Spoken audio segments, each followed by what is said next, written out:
बिस्मिल्लाहिर्रहमानिर्रहीम। अस्सलामु अलैकुम।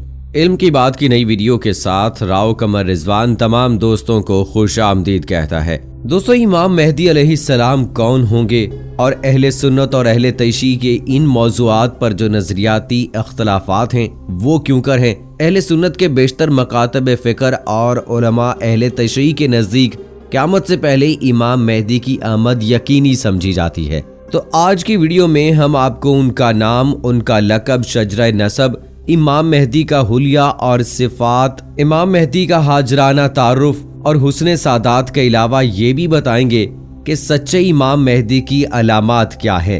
इसके साथ साथ वो अकीदे जो मुख्तलिफ मकातब फ़िक्र रखते हैं, यानी अहले सुन्नत का क्या अकीदा है और अहले तशय्यी का क्या अकीदा है, अकीदा शिया ज़ेबिया क्या है और आबाजिया का क्या अकीदा है, और इस हवाले से हम आपको बताएंगे। और इनकार मेहदी दर हकीकत कुफ्र है, ये भी आपको बताया जाएगा।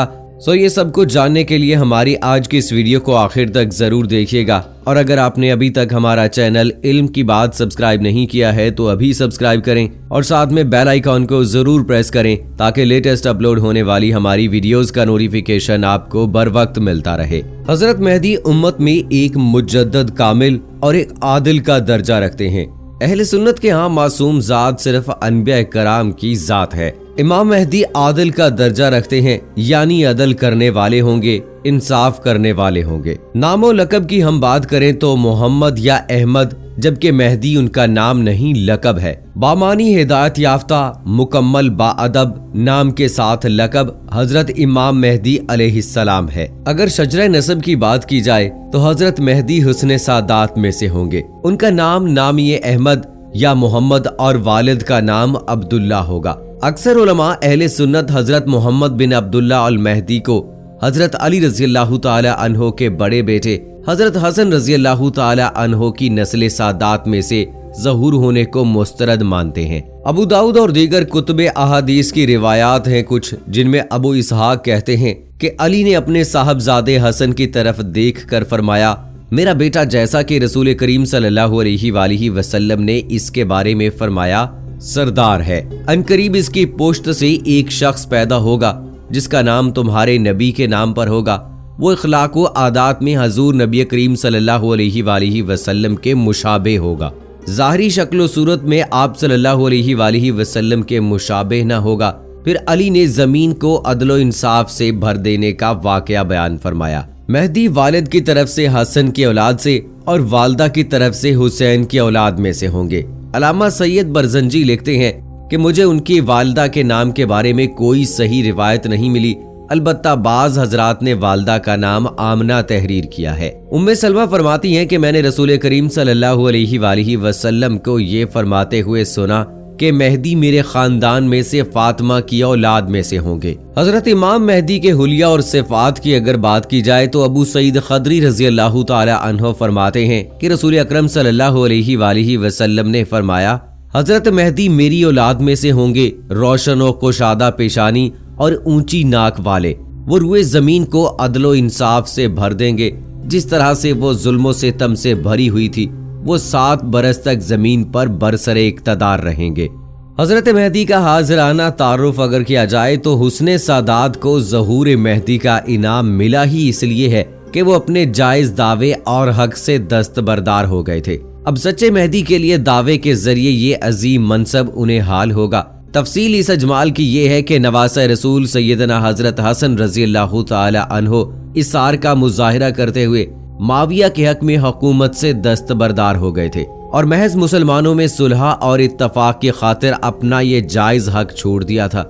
इसके बदले जब आखिरी जमाने में उम्मत को इत्तफाक व इत्तेहाद की जरूरत होगी तो अल्लाह उन्हीं की औलाद में से एक मुजाहिद लीडर आलमी सतह पर खिलाफत के क़याम के लिए मुंतखब फरमाएंगे, क्योंकि अल्लाह ताला का कानून यही है कि जो शख्स अल्लाह की रजा की खातिर कोई चीज छोड़ देता है तो अल्लाह ताला उसको या उसकी औलाद को उससे बेहतर चीज अनायत फरमा देते हैं। चुनाचे महदूद इलाके में खिलाफत छोड़ने के बदले हजरत हसन रज़ियल्लाहु ताला अन्हो को आलमी खिलाफत का इनाम मिलेगा। हजरत इमाम मेहदी की अलामात के बारे में अली बिन इब्न तालिब रज़ियल्लाहु ताला अन्हो से रिवायत मनकूल है कि रसूल पाक सल्लल्लाहु अलैहि वसल्लम ने फरमाया, मेहदी हम अहले बैत में से होंगे اللہ تعالیٰ ایک ہی رات میں ان کو یہ صلاحیت عطا فرما دے گا۔ اس حدیث کی شرح میں شیخ عبد الغنی دہلوی فرماتے ہیں یعنی اللہ تعالیٰ ایک ہی رات میں اچانک ان کو امارت اور خلافت کی یہ صلاحیت عطا فرما دے گا۔ حضرت مہدی کے ظہور کے حوالے سے اگر بات کی جائے تو حضرت مہدی کا ظہور ایک ایسے وقت میں ہوگا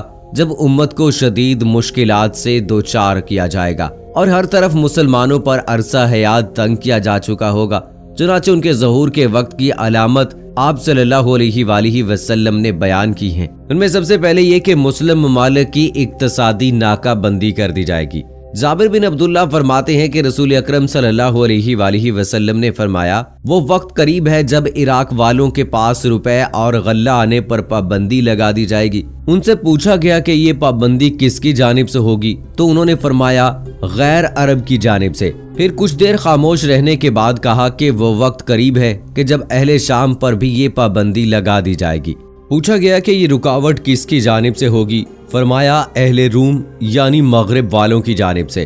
پھر فرمایا رسول اللہ صلی اللہ علیہ وآلہ وسلم کا ارشاد ہے کہ میری امت میں ایک خلیفہ ہوگا جو لوگوں کو مال لپ بھر بھر کر دے گا اور شمار نہیں کرے گا۔ نیز آپ صلی اللہ علیہ وآلہ وسلم نے فرمایا کہ جس کے قبضے میں میری جان ہے یقیناً اسلام اپنی پہلی حالت کی طرف لوٹے گا جس طرح کے ابتدا مدینہ سے ہوئی تھی، حتیٰ کہ ایمان صرف مدینہ میں رہ جائے گا۔ پھر آپ صلی اللہ علیہ وآلہ وسلم نے فرمایا کہ مدینہ سے جب بھی کوئی بے رغبتی کی بنا پر نکل جائے گا تو اللہ اس سے بہتر کو وہاں آباد کر دے گا۔ کچھ لوگ سنیں گے کہ فلاں جگہ پر ارزانی اور باغ و زراعت کی فراوانی ہے تو مدینہ چھوڑ کر وہاں چلے جائیں گے، حالانکہ ان کے واسطے مدینہ ہی بہتر تھا کہ وہ اس بات کو جانتے نہیں۔ حضرت کعب سے روایت ہے انہوں نے فرمایا کہ مشرقی سمندر دور ہو جائے گا اور اس میں کوئی کشتی بھی نہ چل سکے گی، چنانچہ ایک بستی والے دوسری بستی میں نہ جا پائیں گے، اور یہ جنگ عظیم کے وقت میں ہوگا اور جنگ عظیم حضرت مہدی کے وقت میں ہوگی۔ مشرقی سمندر یہاں سے بحیرہ عرب مراد ہے۔ دور ہونے کا مطلب یہ ہے کہ اس تک پہنچنا دشوار ہو جائے گا جس کی وجہ سے وہاں آمد و رفت بند ہو جائے گی۔ عمرو ابن شعیب نے اپنے والد سے اور انہوں نے اپنے دادا سے روایت کی ہے رسول اکرم صلی اللہ علیہ وآلہ وسلم نے فرمایا ذیقعدہ کے مہینے میں قبائل کے درمیان میں کشمکش ہوگی اور معاہدہ شکنی ہوگی، چنانچہ حاجیوں کو لوٹا جائے گا اور مینا میں جنگ ہوگی، بہت زیادہ قتل عام اور خون خرابہ ہوگا، یہاں تک کہ عقبہ جمرہ پر بھی خون بہہ رہا ہوگا۔ نوبت یہاں تک آئے گی کہ حرم والا یعنی مہدی بھی بھاگ جائیں گے اور بھاگ کر وہ رکن اور مقام ابراہیم کے درمیان میں آئیں گے اور ان کے ہاتھ پر بیعت کی جائے گی۔ اگرچہ مہدی علیہ السلام اس کو پسند نہیں کر رہے ہوں گے، ان سے کہا جائے گا کہ اگر آپ نے بیعت لینے سے انکار کیا تو ہم آپ کی گردن اڑا دیں گے، پھر بیعت کریں گے۔ بیعت کرنے والوں کی تعداد اہل بدر کے برابر ہوگی۔ دوسری روایت میں عبداللہ بن عمر فرماتے ہیں کہ جب لوگ بھاگے بھاگے حضرت مہدی کے پاس آئیں گے تو اس وقت مہدی کعبہ سے لپٹے ہوئے رو رہے ہوں گے۔ عبداللہ ابن عمر فرماتے ہیں گویا میں ان کے آنسو دیکھ رہا ہوں، چنانچہ لوگ مہدی سے کہیں گے آئیے ہم آپ کے ہاتھ پر بیعت کرتے ہیں۔ وہ کہیں گے کہ افسوس تم کتنے ہی معاہدوں کو توڑ چکے ہو اور کس قدر خون خرابہ کر چکے ہو، اس کے بعد نہ چاہتے ہوئے بھی وہ بیعت کر لیں گے۔ عبداللہ ابن عمر نے فرمایا اے لوگو، جب تم انہیں پالو تو تم ان کے ہاتھ پر بیعت کر لینا، کیونکہ وہ دنیا میں بھی مہدی ہیں اور آسمان میں بھی مہدی ہیں۔ حضرت مہدی کا تصور اسلام میں احادیث کی بنیادوں پر امت مسلمہ اور تمام دنیا کی نجات دہندہ کی حیثیت سے پایا جاتا ہے۔ مسلمانوں کے عقائد کے مطابق یہ شخص امام مہدی ہوں گے اور ان کے ساتھ حضرت عیسیٰ علیہ السلام کا ظہور بھی ہوگا، اور یہ دونوں علیحدہ شخصیات ہیں۔ ان کی آمد اور ان کی نشانیوں کی تفصیل حدیث میں موجود ہے۔ پھر بھی اب تک مہدویت کے کئی جھوٹے دعوے دار پیدا ہوئے اور فنا ہو گئے۔ سچے مہدی کی علامت یہی ہے کہ وہ اپنے مہدی ہونے کا دعویٰ کریں گے، نہ اعلان کریں گے۔ حدیث مبارکہ ہے اگر دنیا کی عمر ختم ہو گئی ہو اور قیامت میں صرف ایک دن باقی رہ گیا ہو تو اللہ اس دن کو اتنا لمبا کر دے گا کہ اس میں میرے اہل بیت میں سے ایک شخص کی حکومت قائم ہو سکے گی، جو میرا ہم نام ہوگا۔ وہ دنیا کو عدل و انصاف سے اس طرح بھر دے گا جس طرح اس سے پہلے وہ ظلم و جبر سے بھر چکی ہوگی۔ حضرت مہدی کا تصور اسلام سے پہلے بھی قدیم کتب میں ملتا ہے۔ ہندو، مسیحی، یہودی وغیرہ سب یہ عقیدہ رکھتے ہیں کہ دنیا کے ختم ہونے کے قریب ایک نجات دہندہ کا ظہور ہوگا جو دنیا میں ایک انصاف پر مبنی حکومت قائم کرے گا۔ शिया अहले सुन्नत की कुछ रिवायत से इत्तफाक करते हैं, मगर ये कहते हैं कि हजरत मेहदी पैदा हो चुके हैं और इमाम हसन बिन अली अस्करी के बेटे हैं, यानी मोहम्मद सल्लल्लाहु अलैहि वसल्लम की बेटी फातिमातुज़ ज़हरा और अली की नस्ल से हैं। वो अब गैबत कुबरा में हैं और जिंदा हैं, यानी उनकी उम्र खिज़र और ईसा अलैहिस्सलाम की तरह बहुत लंबी है। वो क़यामत के नज़दीक ज़ाहिर होंगे। अकीदा अबाज़िया की अगर बात की जाए तो जहां मुसलमान फिरकों में इमाम मेहदी का तस्वुर पाया जाता है, वहां मुसलमान फिरकों में से एक कदीम फिरका यानी अबाज़िया के नज़दीक वजूद हजरत मेहदी या अकीदा हजरत मेहदी का तस्वुर मौजूद नहीं है। और दोस्तों आखिर में बात करते हैं कि इनकार मेहदी असल में कुफर है। अल्लाह ताला ने कुरान करीम में वाज़े कर दिया कि अल्लाह की इताअत वाजिब है और रसूल अकरम सल्लल्लाहु अलैहि वसल्लम की इताअत भी वाजिब है। और जिस तरह के खुदा की इताअत से सरताबी हराम है, रसूलुल्लाह सल्लल्लाहु अलैहि वसल्लम की इताअत से सरताबी भी हराम है। रसूलुल्लाह सल्लल्लाहु अलैहि वसल्लम की इताअत खदो खाल अपनी इताअत के साथ ही फर्ज फरमाई है, जैसा कि अल्लाह ताला ने सूरह हशर में फरमाया, और जो कुछ रसूलुल्लाह सल्लल्लाहु अलैहि वसल्लम तुम्हें अता कर लें ले लो, और जिन चीजों से आप सल्लल्लाहु अलैहि वसल्लम तुम्हें रोकते हैं उनसे इज्तनाब करो और खुदा के फरमा बरदार हो जाओ और रसूल खुदा सल्लल्लाहु अलैहि वसल्लम की इताअत करो।